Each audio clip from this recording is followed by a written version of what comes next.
Michelle Miller tells us that for cowboys and cowgirls of a certain storied tradition, their time is now. On a recent Sunday in June, Randy Hook saddled up his horse to join hundreds of other marchers in Compton, California.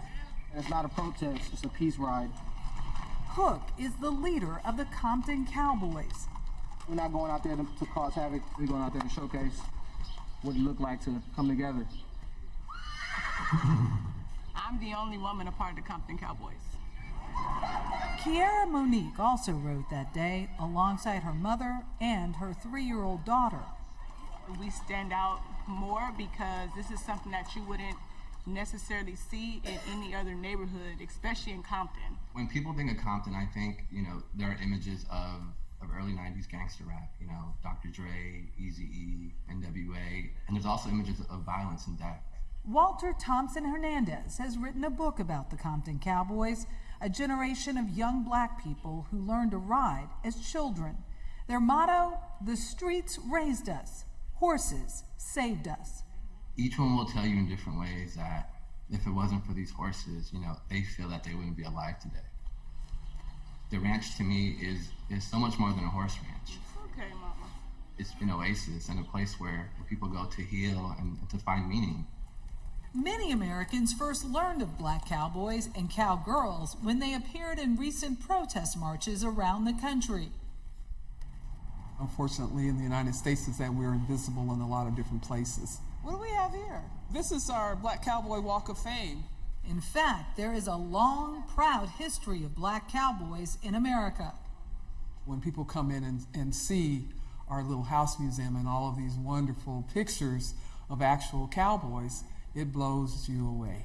Terry Gentry is a docent at the Black American West Museum in Denver, Colorado. Almost 1 in 3 cowboys was black. 1 in 3? Yes. Among them, Edward Cheatham, Nat Love, and Bass Reeves. He arrested over 3,000 people during his career as a deputy marshal. From what we understand, the stories of the Lone Ranger were based on Bass Reeves' life.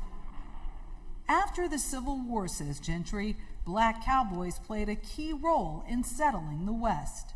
Why would the cowboy way appeal to so many of these formerly enslaved people? There's an incredible amount of freedom with managing cattle. It's a very, very tough way to make a living, but I would imagine there's a lot of gratification in being out on the open plains underneath the stars. Maurice Wade learned to ride on his grandfather's farm, but I used to watch cowboys on TV, and I never saw an African-American cowboy. If we did see one, he was like on the chuck wagon on trail drives. Then the Bill Pickett Invitational Rodeo started up, named for famous rodeo bulldogger Bill Pickett. And you were like, whoa, there are a lot of us. Yes, I was whoa. In fact, I said, what spaceship these brothers come from? He still competes and also champions young riders. Like 12-year-old Savannah Roberts, who won the Bill Pickett Ladies Barrel Racing Championship in Denver this year.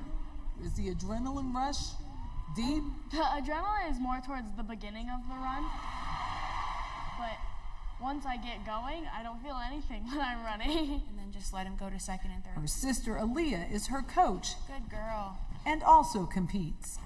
Set and look. Every black kid in America should have an opportunity to experience what we experience. Back in Compton, one of the Cowboys' main goals is to pass on the tradition that's been a gift to them. We all have a passion for horses. We all have a passion for giving back. And we all want to help our community be able to give them experience that we have gotten from horses. What brings the Compton Cowboys together is the idea that if they don't teach the next generation, that they might be Compton's last black cowboys.